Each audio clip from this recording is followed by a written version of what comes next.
नमस्कार मित्रांनो, या मालिकेच्या आजच्या भागामध्ये अगदी मनपूर्वक मी तुमचं स्वागत करते। आजच्या भागामध्ये आता कामिनी जरा टेन्शनमध्ये रूममध्ये असते आणि तेवढ्यात तिथे रागिनी येते।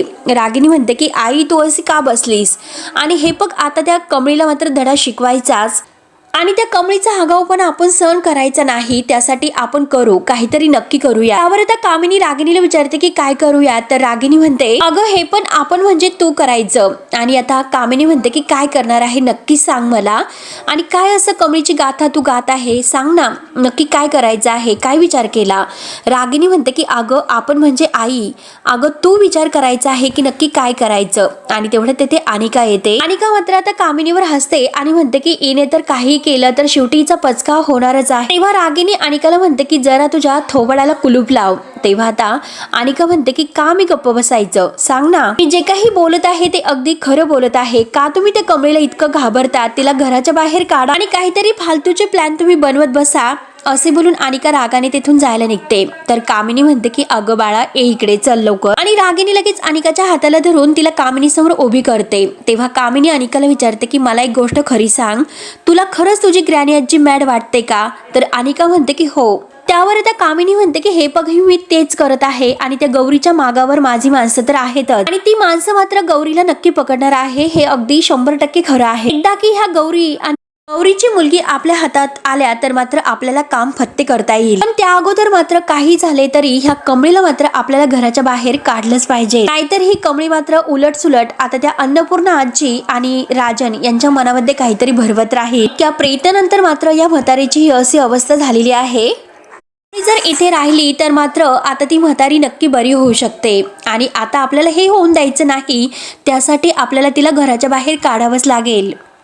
म्हातारी आता खचत चाललेली आहे, त्यातच तिचा अंत तर व्हायलाच पाहिजे। अगदी त्या म्हाताऱ्यापेक्षा तिची वाईट अवस्था मी करणार आहे, फक्त तिची वाचा गेलेली आहे, परंतु आता तिचा अंत तर व्हायलाच पाहिजे, पण सगळ्यात अगोदर आपल्याला त्या कमळीला घराच्या बाहेर काढावं लागेल। तेव्हा आता रागिनी म्हणते की थांबा, आता सगळ्यात अगोदर कमळीची बंदोबस्त करण्याची जबाबदारी माझी असेल। तेव्हा आता कामिनी रागिनीला विचारते की बोल ना काय करणार आहेस तू, त्यावर आता रागिनी म्हणते की आई काय करणार आहेस म्हणजे तू मला विचारतेस, अगं मी काही तुला कच्चा खेळाडू वाटले का, आणि हे पण गरज जर पडली तर मी तिचा खून सुद्धा करेल। आता हे सर्व ऐकून कामिनी म्हणते की हो तू खून कर, आणि खून केल्यानंतर जेलमध्ये जा, आणि जेलमध्ये जाऊन अर्ध आयुष्य आहे तर तू तिकडे जेलमध्येच काढ। आता रागिनी म्हणते की अगं हे बघ आपण तिघींनी मिळून काहीतरी ठरवायचं आहे, काय करायचं आहे ते। त्यावर आता अनिका रागानेच म्हणते की हे बघा तुम्हाला जे काही करायचं असेल ते करा, पण सगळ्यात अगोदर कमळीला या घरातून बाहेर काढा, आणि कळले असेल तुम्हाला युजलेस कुठल्या, असे बोलून अनिका धावतच बाहेर निघून जाते। तेव्हा आता कामिनी म्हणते की ते तर आपल्याला करावं लागणारच आहे, पण काही झाले तरी त्या गौरीला मात्र लवकरात लवकर पकडावं लागेल। त्यानंतर आता इकडे गौरी मात्र मंदिरामध्ये आता पंक्तीला जेवायला बसते,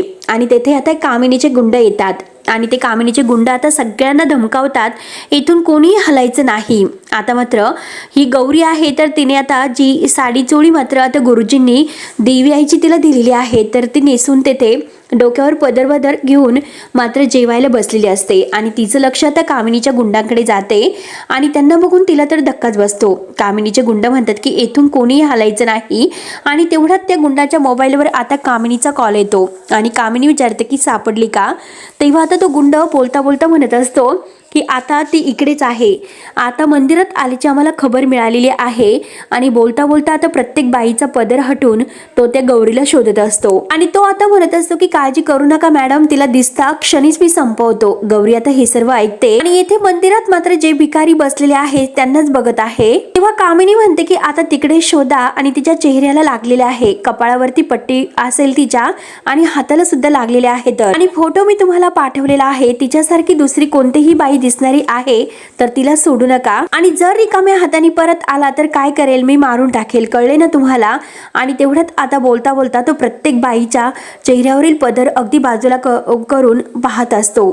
तेव्हा तो आता कामिनीला म्हणतो की मॅडम तुम्ही टेन्शन घेऊ नका, मी तुम्हाला निराश नाही करणार, असे बोलून आता तो फोन कट करतो। आणि तेवढ्यात मात्र आता ह्या गुंडाचं लक्ष गौरीकडे जाते, आणि तो गौरीजवळ येऊन तिचा पदर बाजूला करणार, तोच लगेच गौरी त्याला ढकलून देते आणि तेथून पळ काढते। आता ती पुढे धावत असते, गुंड ओरडतो की अरे पकडा, बकट तिला तीच सापडली आणि तिच्या मागे ते धावत असतात. गौरी मात्र आपला जीव वाचवण्यासाठी पुढे धावत असते. त्यानंतर आता इकडे कमळी ही अन्नपूर्णांच्या अगदी तिची काळजी वगैरे घेत असते आणि अन्नपूर्णाशी गप्पा सुद्धा करत असते, परंतु अन्नपूर्णा आजी काहीही बोलत नसतात. कमळी म्हणत असते की हे बघा आजी, तुम्ही काहीतरी पाणी वगैरे पिऊन घ्या आणि तुम्हाला माहिती आहे का तुमच्या तब्येतीमुळे राजन काकांनी किती टेन्शन घेतलेलं आहे आणि तुम्हाला त्यांची काळजी आहे ना, म्हणून ती आता अन्नपूर्णा आजींना पाणी पाजतच असते. आणि तेवढ्यात रागिनी येते. रागिनी आता कमळीच्या हातातील ग्लास आहे तर हिसकावून घेते आणि अगदी तो ग्लास फेकून देते. तेवढ्यात येते अनिका आणि कामिनी सुद्धा येतात. तर कमळी रागावून रागिनीला म्हणते की काय करतात तुम्ही, डोसकं ठिकाण्यावर आहे ना तुमचं, फिरले की काय, अहो मी त्यांना पाणी देत होते आणि तुम्ही हे काय केलं. रागिनी कमळीवर ओरडते, तुझे ही नाटकं आहे ते बंद करायची आणि तसंही आता आईंना बरं वाटतं त्यामुळे तू तुझ्या हॉस्टेलला गेली तरी चालेल आणि चल निघ इथून. तेव्हा आता कमळी म्हणते की हे बघा आजी अजून बऱ्या झालेल्या नाहीत, त्यांची अवस्था बघा अजून सुद्धा त्या सुन्न आहेत. आणि तेवढ्यात अनिका रागाने कमळीचा हात धरते आणि गावछाप करत तिला ढकलून देते आणि आता अन्नपूर्णा आजींजवळ बसत म्हणते की ती माझी आजी आहे, मी बघून घेईल आणि तुला कोणी सांगितलं इथे येण्याचं, सतत माझ्या फॅमिलीमध्ये इंटरफेअर करत असते, जा एकदाची इथून, कशाला सारखं सारखं इथे येत असते. त्यावर आता कमळी त्यांना ओरडून विचारते की तुमचं नक्की काय सुरू आहे आणि तुम्ही मला असं का जायला सांगतात. तेव्हा मात्र आता रागिनी म्हणते की आता मात्र आमच्या घरातून जाण्यासाठी आमची परमिशन लागणार आहे का, आणि हे बघ एक्सक्यूज मी, हे आमचं घर आहे, येथे कोण येणार आणि कोण जाणार हे आमचं आम्ही ठरवणार. त्यावरती आता कमळी म्हणते की अहो तुमचं बरोबर आहे, मी जाईल इथून, आता मात्र आजींना माझी गरज आहे, त्यांची अवस्था बघा, एकदा त्या बऱ्या झाल्या की मी नक्की इथून जाईल, मी येथे नाही थांबणार. तेव्हा लगेच अनिका म्हणते की एक कमळी टमळी, तुला हे सर्व दाखवायचं असतं, शो करायचा असतो का, जे आजीची काळजी फक्त तुलाच आहे आणि बाकी आम्ही फक्त युजलेस आहोत, तुला दाखवायचं आहे का. त्यावरती कमळी म्हणते की हे बघ अनिका, मी कधीही असं नाही म्हटलेले आणि कधी मला असं करायचं सुद्धा नाही, बघ आत्ताच्या वेळेला मात्र खरंच अन्नपूर्णा आजींना माझी गरज आहे. तेव्हा आता कामिनी म्हणते की हे बघ तुला एकदा सांगितलेलं कळत नाही का, नाहीतर तुला हाताला धरून आम्ही घराच्या बाहेर काढू शकतो. आणि हे बघ तुझ्यासारख्या मुलींना मी चांगलं ओळखते, सेवा करायचं नाटक करून येतात आणि काय ओरडून येतात माहिती नाही. त्यानंतर आता रागिनी सुद्धा म्हणते की हो ना, हिला राजन आणि आईकडून काहीतरी मस्त गिफ्ट हवं आहे, काहीतरी बक्षीस हवं असेल आणि मग उद्याही दाखवेल की खरंच मी किती सेवा केली आणि मला पैसे द्या म्हणून भीक मागेल आणि आता अगदी पैसे ओरबडेल, पैशासाठी इथे आलेली आहे. तर तेव्हा आता हे सर्व ऐकून कमळी म्हणते मला कळतं का, तुमचं डोकं ठिकाण्यावर आहात का, तुम्ही काय नक्की बोलतात हे सर्व, मी असं का करेल. तेव्हा आता अनिका म्हणते की कारण तू गावछाप आहे, भिकारडी आहे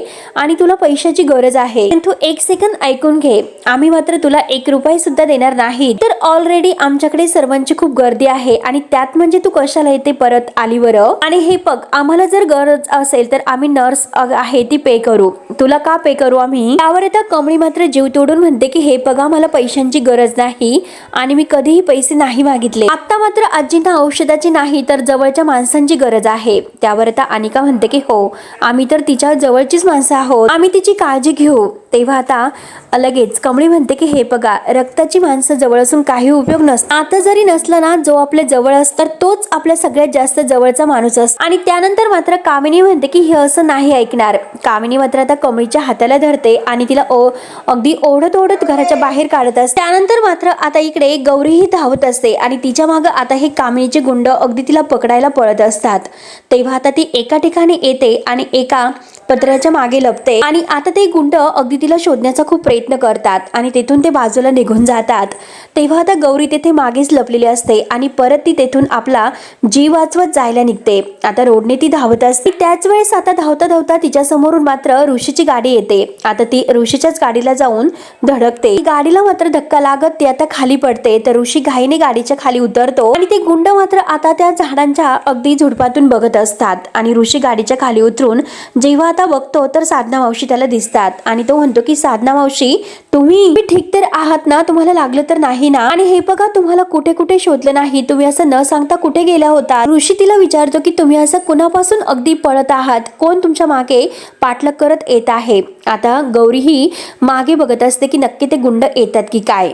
तर आता कामिनीचा गुंड म्हणतो की आता हा माणूस गेल्यानंतर आपण तिला पकडूयात. तेव्हा आता गौरी म्हणते की हे बघा मी तुम्हाला सगळं काही सांगते पण अगोदर घरी चला, आणि जर आता आपण हिच्या मागे गेलो तर आता आपण अगदी फसू. म्हणून ते गुंड मात्र आता मागे जातात. त्यानंतर आता इकडे कामिनी कमळीच्या हाताला धरते आणि ओढतच बाहेर घेऊन येते आणि पुन्हा इथे दिसू नको म्हणून तिला लोटून देते आणि तेवढ्यात तेथे निंगी येते. निंगी मात्र कमळीला धरते आणि कमळीला विचारते की काय झालं कमळी, अगं ही बाई तुला का अशी घराच्या बाहेर ओढत काढते. त्यावर आता अनिका म्हणते की हे बघ कमळे, तुझ्या या गावछाप मैत्रिणीला सुद्धा आता इथे थांबायचं नाही, घेऊन जायचं. आता निंगी मात्र रागाने अनिकाकडे पाहत असते.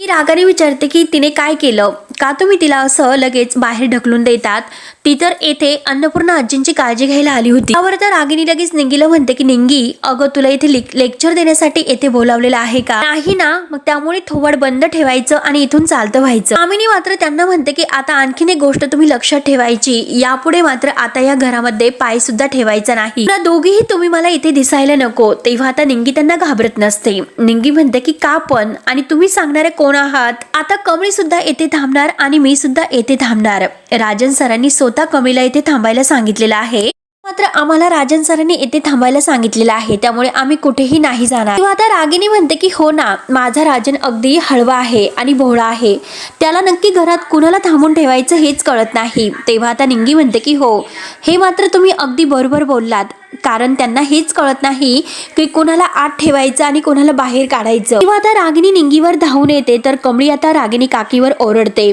आणि म्हणते की येथे फक्त आणि फक्त मी अन्नपूर्णा आजींसाठी आलेले आहे आणि तुम्ही कितीही काही म्हटल्यात तरी सुद्धा मी येथेच थांबणार. तेव्हा आता अनिका म्हणते की ए गावछाप, तुला काय माझी मॉम आणि ग्रॅनी आजी अनिका अन्नपूर्णा आजींसारखे वाटले का, त्यामुळे येथून चालते व्हा. त्यावर आता कामिनी लगेच आता कमळी आणि निंगीला म्हणते की हे बघा, येथून चालते व्हा, त्यापुढे मात्र या घरामध्ये तुम्ही पाऊल ठेवायचं नाही. दुसरी महत्वाची गोष्ट म्हणजे ही अन्नपूर्णा आजी आहे तर ती अनिकाची सख्खी आजी आहे आणि ती तिची सख्खी नात आहे, त्यामुळे तिच्या आजीची कशी काळजी घ्यायची हे तिला बरोबर माहिती आहे, त्यामुळे तुमची येथे गरज नाही, त्यामुळे फाटक्यात काही तू पाय घालू नको, चल येथून निघ आता. तेव्हा आता कमळी आणि निंगी काही ऐकत नाही तर कामिनी म्हणते की यांना धक्के मारून आता घराच्या बाहेर काढावंच लागेल. पण आता जोरजोराने सिक्युरिटी म्हणून आवाज देते तर कमळी म्हणते की ओ कडू आजी, कशाला जोरजोराने इतका घसा फाडता, आम्ही जातो. आणि अनिकाला म्हणते की ए दीडशहाने जा आता आणि अन्नपूर्णा आजींची काळजी घे, तू कशीही जरी वागली तरी सुद्धा त्यांचा तुझ्यावर खूप जीव आहे हे लक्षात ठेव.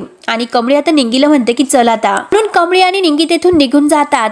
त्यानंतर आता इकडे सतीश आणि नयनतारा यांचं काहीतरी आता कामाविषयी अगदी बोलणं सुरू असतं. कोणत्या तरी इम्पॉर्टंट प्रोजेक्ट बद्दल ती आता सतीशला माहिती देत असते. तेवढ्यात आता ऋषी मात्र गौरीला घेऊन तेथे येतो. आता तो लगेच म्हणतो की आई, आणि आता मात्र नयनतारा लगेच घाईने उठते आणि साधनाताई म्हणून गौरीला धरते आणि कुठे होतात तुम्ही, साधनाताई तुम्ही असं न सांगता कुठे निघून गेला होतात बरं, असं विचारून आता त्या ऋषीला विचारतात की ऋषी, अरे तुला ह्या कुठे सापडल्या. तेव्हा आता ऋषी म्हणतो की मी कॉलेजची ट्रिप जाणार आहे म्हणून काहीतरी स्पॉट बघायला गेलो होतो आणि तेव्हा अचानक त्या माझ्या गाडी समोर आल्या होत्या. तेव्हा आता नयनतारा विचारते की अहो साधना मावशी, तुमच्या डोक्याला काय झाले आणि आता तुम्ही कुठे होतात, कुठे गेला होतात. तेव्हा मात्र आता गौरी जे काही घडलेलं आहे तर त्याबद्दल सगळं काही खोटं बोलते आणि आता मी सरकारी दवाखान्यात होते आणि तेथून मात्र आता या घराचा पत्ता शोधत मी रोडने जात होते आणि तेव्हा कुठे मी ऋषी सरांच्या गाडीसमोर आले. तेव्हा आता हे ऐकून सतीश म्हणतो, आम्ही तुम्हाला किती ठिकाणी शोधलेत, कुठे होतात तुम्ही, आणि आम्हाला खरंच तुमची खूप काळजी लागली होती. तेव्हा आता गौरी म्हणते की हे बघा साहेब, प्लीज मला माफ करा, माझ्यामुळे तुम्हाला खूप त्रास झालेला आहे. तेव्हा आता नयनतारा म्हणतात की साधनाताई, अहो हे सगळं आम्ही तुमच्यासाठी करत आहोत, तुम्ही माफी कशाला मागतात. हे बघा आता हे सगळं काही राहून द्या, आपण नंतर बोलूयात, आता आत जा आणि जरा आराम करा बरं. आणि ऋषी मात्र आता मावशींना आत घेऊन जातो. मात्र आता नयनतारा म्हणते की नशीब आपल्याला त्या सापडल्यात. आणि सतीश, मला काय वाटतं की आपण सगळ्यात अगोदर त्यांचं आय कार्ड बनवूया. जर त्यांचं आय कार्ड असतं तर मात्र हॉस्पिटलवाल्यांनी आपल्याला अगदी त्यांच्याबद्दल सांगितले असते. तेव्हा आता सतीश म्हणतो की एकदम करेक्ट आहे आणि आता लगेच त्यांचं आय कार्ड आपण बनवून घेऊया. त्यानंतर आता गौरी रूम मध्ये येते आणि विचार करते की आता काही दिवस मला येथेच राहावं लागेल आणि येथूनच मला आता कमळीला शोधावं लागेल. एकदा की माझी कमळी सापडली तर लगेच मी तिला येथून माझ्या बरोबर घेऊन जाणार आहे. या सगळ्यांपासून कायमचं कुठेतरी लांब निघून जातो. आणि हे बघ कमळे, हे असं काहीतरी होईल म्हणूनच मी तुम्हाला मुंबईला येऊन देत नव्हते. त्यानंतर आता इकडे कामिनीचे गुंड तिला फोन करून सांगतात की हे बघ ती बाई आमच्या हातातून निसटली. तेव्हा कामिनी त्यांना म्हणते, तुमच्या डोळ्यासमोरून ती कशी निसटली, कोणत्या त्या गाडीत गेली आणि ड्रायव्हिंग कोण करत होतं, चेहरा वगैरे बघितला का? मात्र आता तो माणूस नाही नाही म्हणत असतो. तर कामिनी त्याच्यावर ओरडते आणि गाडीचा नंबर अगदी तुम्हाला मिळालेला आहे का असं सुद्धा विचारते. तेव्हा तो माणूस नाही असं म्हणतो. आणि आता कामिनी फोनवर बोलत असताना सुजाता तेथे येते आणि सुजाता म्हणते की हे बघा मॅडम, अन्नपूर्णा आजी काही खात नाही. आणि अगोदर मात्र जेव्हा आता त्या कमळी मॅडम येत होत्या तर त्या त्यांना व्यवस्थित खायला प्यायला घालत होत्या. मग तुम्ही एक काम करता का, प्लीज त्यांना बोलवता का परत? आता कामिनी मात्र आता त्या सुजातावर जास्तच ओरडते, तुला येत नसेल तर खायला देऊ नकोस. पगार घेताना मात्र तुम्हाला बरं वाटतं, मग साधी आणि सोपी काम तुम्हाला जमत नाही का? आणि जा एकदाच कोंब तिच्या तोंडामध्ये, असे म्हणून आता ती सुजातावर जास्तच ओरडते. रागिनी आणि या दोघींना आवाज देऊन अगदी तोऱ्यातच इकडे या असं बोलत निघून जाते. त्यानंतर आता इकडे कमळी बिचारी टेन्शन मध्येच बसलेली असते आणि तेवढ्यात तिथे निंगी येते. निंगी म्हणते की काय ग कमळे, काय झालं, आज काही झोप येत नाही का तुला? त्यावरती आता कमळी म्हणते की नाही ग, मला अन्नपूर्णा आजींची जास्त काळजी वाटते. कुणाशी बोलत सुद्धा नाही, त्या अगदी शांत बसलेल्या आहेत आणि डॉक्टरांनी सांगितल्यापासून मला जास्तच भीती वाटायला लागलेली आहे आणि त्यांना बोलतं कसं करायचं याचाच मी जास्त विचार करत आहे. आणि ह्या सगळ्याच गोष्टीचा त्रास मात्र राजन काकांना खूप जास्त होतोय आणि ह्या सगळ्या परिस्थितीत आपण त्यांना तिथून सोडून आलो याचा मला जास्त त्रास होत आहे. त्यावर आता निंगी म्हणते की कमळे, अगं आपल्याला कळतं, परंतु त्या घरातील बायका आपल्यासोबत कशा वागल्या हे तुझ्या लक्षात येत नाही का? आणि कमळे, तुला खरंच असं वाटतं का त्यांना अन्नपूर्णा आजींची काळजी आहे? नाही, मला तर नाही वाटत. आणि त्यानंतर आता कमळी म्हणते की हे बघ, आता मात्र माझ्या डोक्यामध्ये एक वेगळा डाऊट येतोय. सगळ्यामध्ये नक्कीच काहीतरी गोलमेज परिषद आहे, जे हे सगळं काही अगदी 100% प्लॅनिंग करून सगळं काही केलेलं आहे, सहजासहजी हे झालेलं नाही. तर अन्नपूर्णा आजींना ज्या मुलीने फोन केला होता, मग त्यांचे नात अगदी म्हणजे आलीच कशी? त्यानंतर मात्र आता निंगी म्हणते की हे बघ, मला माहिती आहे आणि माझ्या डोक्यात फक्त एकच आता नाव येत आहे, तर ती म्हणजे ती कडू आजी. तिनेच हे सर्व केलं असेल. कमळे, तूच विचार कर की त्या घरामध्ये एकच ती व्यक्ती आहे की तिला अन्नपूर्णा आजींची नात घरात आल्यानंतर अगदी त्रास होत आहे. अन्नपूर्णा आजीची नात मात्र तिला त्या घरामध्ये नकोय. त्यावर आता कमळी म्हणते की हो, हे 100% खरं आहे, परंतु त्यांनी आपल्याला घराच्या बाहेर काढलं, मग त्या अन्नपूर्णा आजींची काळजी घेतील किंवा नाही घ्यायच्या, आणि त्यांना मात्र आता असं त्रासात आपण नाही बघू शकत. म्हणून आता कमळीला अन्नपूर्णा आजींची जास्तच काळजी वाटते. त्यावर आता निंगी म्हणते की काय माहिती अगं काय होईल आता. तर हा भाग येथे संपतो. त्यानंतर मात्र ही कामिनी आहे तर अन्नपूर्णा आजींच्या तोंडात बळजबरीने अगदी घास कोंबते आणि म्हणते की हे बघ, आता मात्र तुझी नात यायला फक्त 3 दिवस बाकी राहिलेले आहेत आणि जर ती नाही आली तर सर्व प्रॉपर्टी मात्र तुला आता अनिकाच्या नावावर करावी लागेल. मात्र आता अनिका खूपच खुश होत म्हणते की 2 दिवसात मात्र आता ह्या कॉलेजची ट्रस्टी मी होणार आहे. त्यावर आता कमळी तिला म्हणते कॉलेजचे ट्रस्टी आहे तर त्या अन्नपूर्णा आजी आहे आणि त्याच राहतील. तेव्हा आता अनिका म्हणते अन्नपूर्णा आजी आहे तर आता मात्र 2 दिवसानंतर ह्या पोझिशन वरून आउट होणार आहे. तर ऋषी आणि कमळी रागाने तिच्याकडे बघतात. त्यानंतर आता इकडे निंगी आहे तर निंगी म्हणते की आता एक खूप आनंदाची बातमी आहे, कारण आपल्या गौरी काकी सापडलेल्या आहेत. आणि आता हे ऐकल्यानंतर रागिणीला तर धक्काच बसतो. रागिणी म्हणते की काय बोलते. तेव्हा मात्र आता कामिनी ही निंगीला जवळ घेते आणि तिला विचारते की गौरी कुठे आहे. आता निंगी म्हणते की त्या आपल्या कर्जतच्या जे काही फार्म हाऊस आहे ना तर तिकडे आहे. आता कामिनीला धडा शिकवण्यासाठी कमळी आणि निंगी यांनी हा केलेला एक प्लॅन आहे. तेव्हा आता मित्रांनो, पुढे काय होतं हे बघण्यासाठी आपल्या चॅनलला नक्की सबस्क्राईब करत राहा. धन्यवाद.